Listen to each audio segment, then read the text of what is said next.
get underway. Charley Hoffman, thanks for joining us here at the Puntacana Resort Club Championship. This is your first trip to the Dominican Republic and your first tournament here. So you just played 9 holes. You just played 9 holes in the Pro-Am, and I'm sure you had a practice round the day before. Just your first impression of the golf course and a general impression of the Dominican. Yeah, the general impression, I mean, it couldn't be any smoother. The airport's pretty much right on site. And then after that, expectations are met.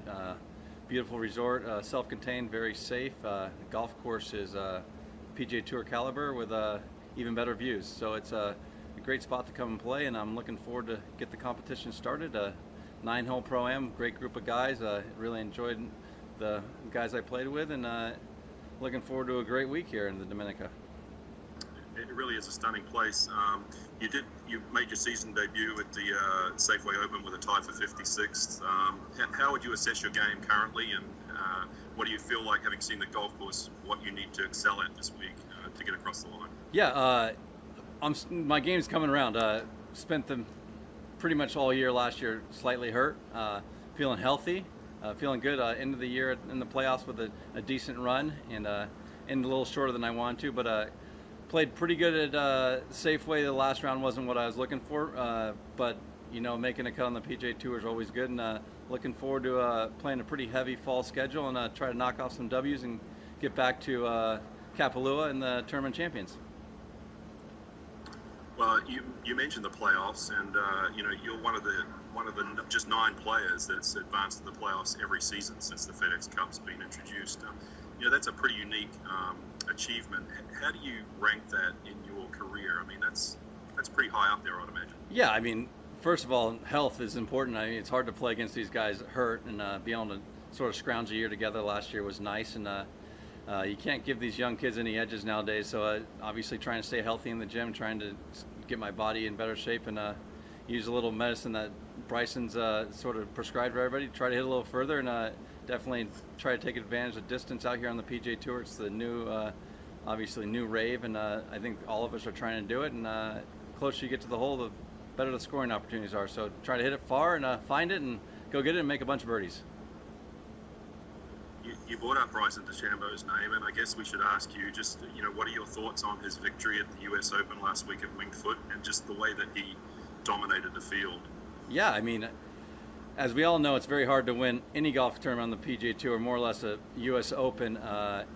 But to go out and shoot under par on a day that no one else broke par in the final group, I mean, it's special. He's changing the game of golf. I mean, fairways are important, but getting it close to the hole is the most important thing. I think he sort of made you think differently around the golf course. When I first came on tour, you wanted to sort of plot your way around the golf course in between bunkers and give yourself opportunities that way. And now it's hit it far, go get it, and the ones you hit in the fairway you can really attack, and the other ones you don't, you're just sort of trying to make par. So it's definitely changed the way we've thought a little bit. You'd say Tiger changed the game X amount of years ago in the early 2000s, but he was sort of doing the same thing back then, hitting it long and getting a lot of opportunities. So what he's doing is a great formula. I mean, you got to hit it hard. You look at pretty much the top 10 players in the world all bomb it. I think Webb's pretty much the only asterisk in that right. So it's something the modern game of golf is. You can like it, you can not like it, but it's just the reality is. As I say, athletes are playing golf now. We're training in the gym harder. We're trying to find speed. It's not the game that I grew up playing originally, but I'm trying to adapt, and I love watching these young guys explore different avenues, and Bryson's definitely doing that.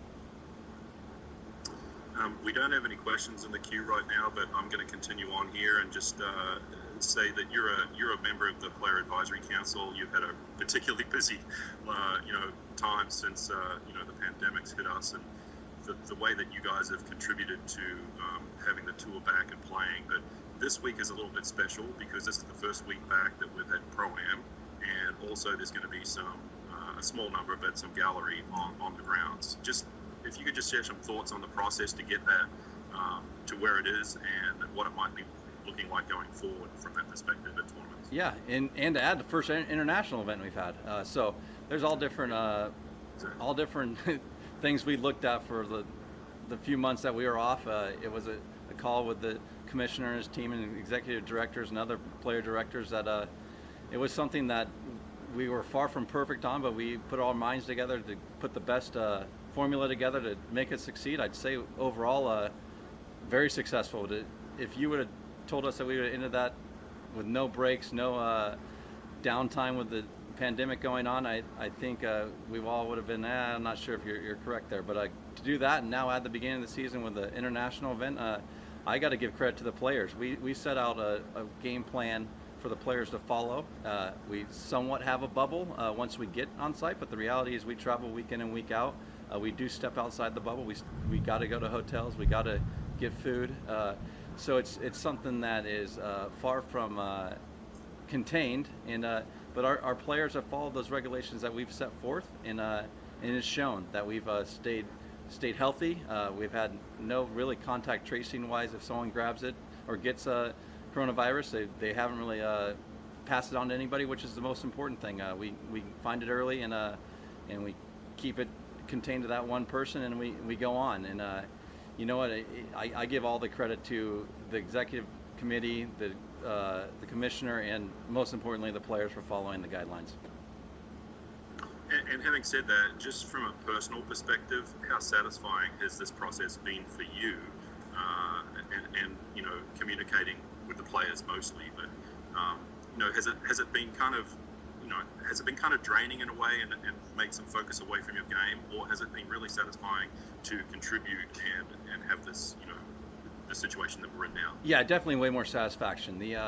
It's nice to not even think of going through my normal routine, getting ready to win a golf tournament, and guys come up to you, hey, great job setting the plan together. And I mean, it wasn't me. There was a team of us putting a lot of ideas together, and some got shot down and some went forward with. And it's a slow process back to a new normal. I mean, playing pro-ams, like you said, which went flawlessly today at Puntacana. I mean, I wouldn't see why we wouldn't add them. I wouldn't see why we wouldn't start dripping more gallery in.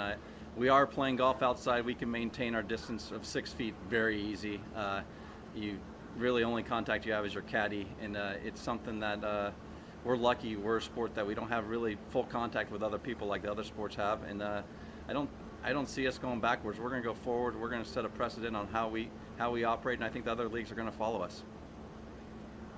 Well, we really appreciate your time and your insight, and have a great week here at Corrales Puntacana Resort Club, Charlie. Thank you. I'm looking forward to it. Thank you.